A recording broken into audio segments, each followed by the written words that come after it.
What if the very essence of your being, your consciousness, isn't generated within the intricate folds of your brain, but rather is something it merely receives?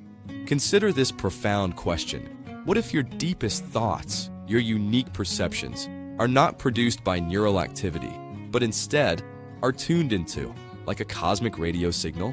Why does our awareness seem to vanish completely under anesthesia, only to return later, seemingly unchanged and whole, as if it was merely temporarily disconnected?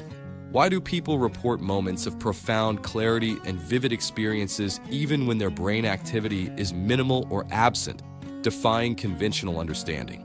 And why, despite extensive research, has no specific neuron or neural network ever been definitively identified as the sole producer of consciousness itself? What if the brain is not the ultimate source of consciousness, but rather an intricate biological interface, a sophisticated receiver designed to interpret external signals?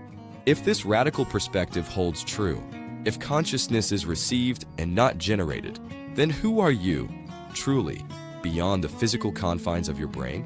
Neuroscience excels at mapping correlations within the brain, observing how different regions activate in response to stimuli. However, it primarily identifies these correlations, not the fundamental origins of consciousness itself.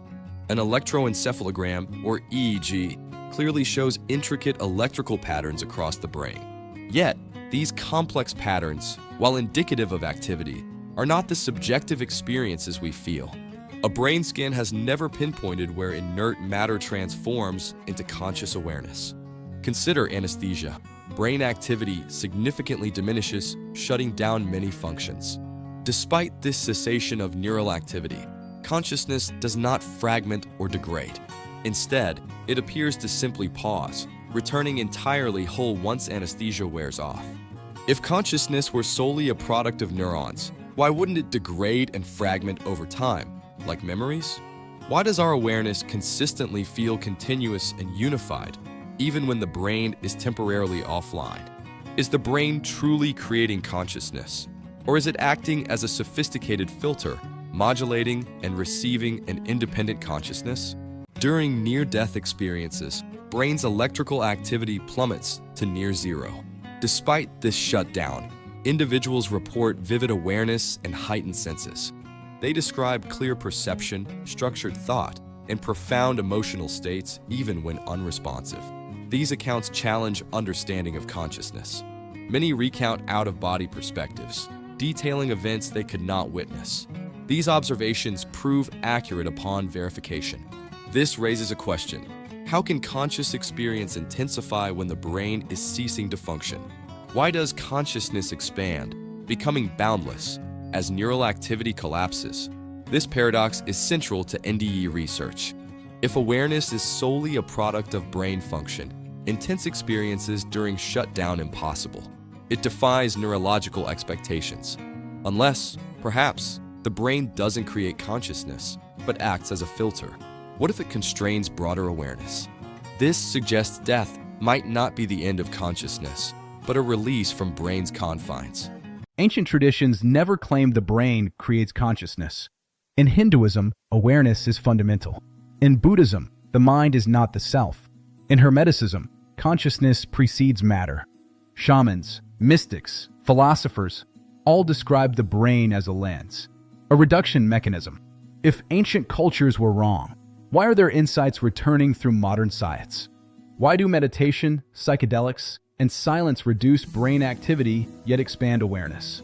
Are we rediscovering something we forgot?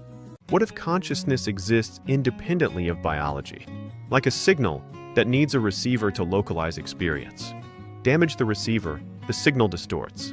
Destroy the receiver, the signal doesn't vanish, it just can't express itself here.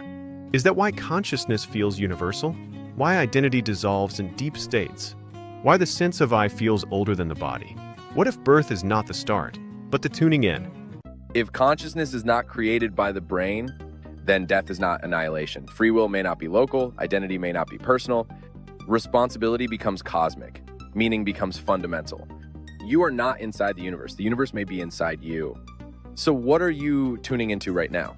If your brain is a receiver, who is the listener? If consciousness is fundamental, What does that make reality? And if you are not produced by matter, then who were you before the brain? And who will you be when it falls silent? You stayed until the end. That means you're not just watching, you're questioning. Maybe consciousness isn't something we have. Maybe it's something we are. If this question stayed with you, share your thoughts in the comments. And if you want to keep exploring questions that science can't fully answer yet, subscribe. The next question is already waiting.